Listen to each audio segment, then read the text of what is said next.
आपने महाभारत में महारथी कर्ण का नाम तो जरूर सुना होगा। उनको दानवीर कर्ण भी कहते थे। उनके इतने शक्तिशाली होने के पीछे कहीं न कहीं उनकी एक जो दान करने की आदत थी वो भी है। और वो इतने बड़े दानी थे कि उन्होंने जन्म से प्राप्त अपना कवच और कुंडल भी दान कर दिया, जबकि उनको पता था कि कवच और कुंडल दान करने के बाद वे कमजोर हो जाएंगे और उनकी मृत्यु निश्चित है। फिर भी ये जानते हुए भी उन्होंने देवराज इंद्र को अपना कवच और कुंडल दान कर दिया था, जबकि देवराज इंद्र द्वारा कवच और कुंडल दान में मांगे जाने का कारण उन्हें भली भांति पता था। फिर भी उन्होंने अपना कवच और कुंडल दान कर दिया था। मैं हूं टीचर शैलेश।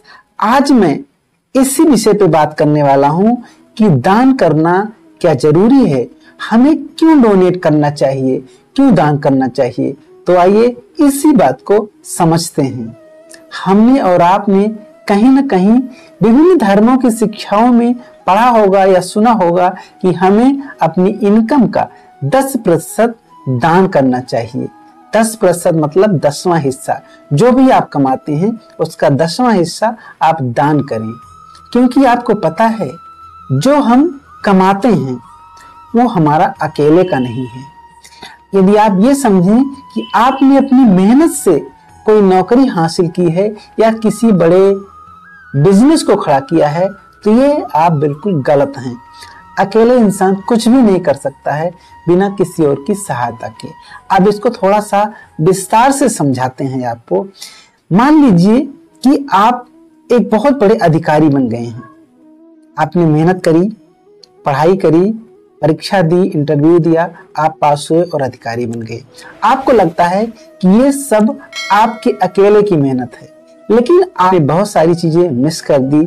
जैसे कि आपको जन्म देने वाला, आपको पाल पोस कर बड़ा करने वाला, आपको समय पे खाना देने वाला, आपकी हर जरूरत का ख्याल रखने वाला, ये कार्य आपके माता पिता करते हैं। और कहीं न कहीं हम माता पिता के उस कार्य को, उस ऋण को जानते हैं और उसे चुकाने का प्रयास भी करते हैं। लेकिन उसके अलावा आप बहुत सारी चीजें मिस कर देते हैं। जैसे आप जो खाना खाते हैं वो कौन उगाता है? वो किसान। आपके उस इनकम में उस किसान का भी हिस्सा है जिसका उगाया हुआ आप खाना खाते हैं। उस ड्राइवर का भी हिस्सा है जो गाड़ी पे बैठा के आपको आपके एग्जामिनेशन हॉल तक ले जाता है। और वो कॉपी, किताब, पेन, पेंसिल, जितने ये सब बनाने वाले हैं उन सब का भी हिस्सा है। क्योंकि अगर ये सब चीजें नहीं होती तो आप कैसे लिखते, कैसे पढ़ते। इसका मतलब आसपास जितनी भी चीजें हैं जिनका हम उपभोग करते हैं उन सारी चीजों को बनाने वाले कहीं न कहीं उन सब का हिस्सा हमारी सफलता में है। क्योंकि जो हम उपभोग करके इतने बड़े हुए हैं, अगर वो ना होता तो शायद हम इतने सफल नहीं होते। चाहे वो लाइट हो, चाहे वो पृथ्वी हो, चाहे वो मकान हो, चाहे वो मकान बनाने के लिए जो ईंटें हैं इस्तेमाल हो रही हो, चाहे सीमेंट हो, कुछ भी, जितनी भी चीजें हम उपभोग करते हैं सब चीजें। इसलिए आप इस गलतफहमी में बिल्कुल ना रहें। ये जो आप कमा रहे हैं अकेले आपका है। अब आप इन सबको बारी बारी से दान कर नहीं सकते हैं, इसलिए आपके इनकम का 10वां हिस्सा कहीं पे दान कराइए। वो सब सामूहिक रूप से आपका दान मान लिया जाएगा कि आपने अपनी इनकम का ये हिस्सा दान किया है। ये हिस्सा उन सबको मिल जाएगा जो भी आपकी सफलता में सहायक बने हैं। इसलिए दान को अपनी आदत बनाएं।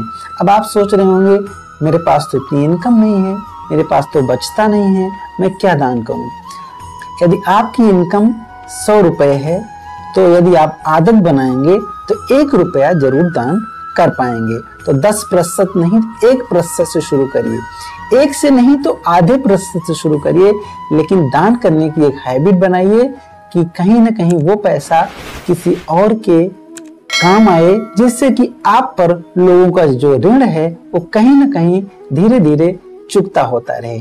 तो अंत में इतना ही कहेंगे, आप सब दान करने की अपनी आदत बनाएं तो आप अपनी इनकम का 10%, 5%, 1% जो भी आपसे संभव हो उतना दान अवश्य करें और जीवन को सुखमय बनाएं।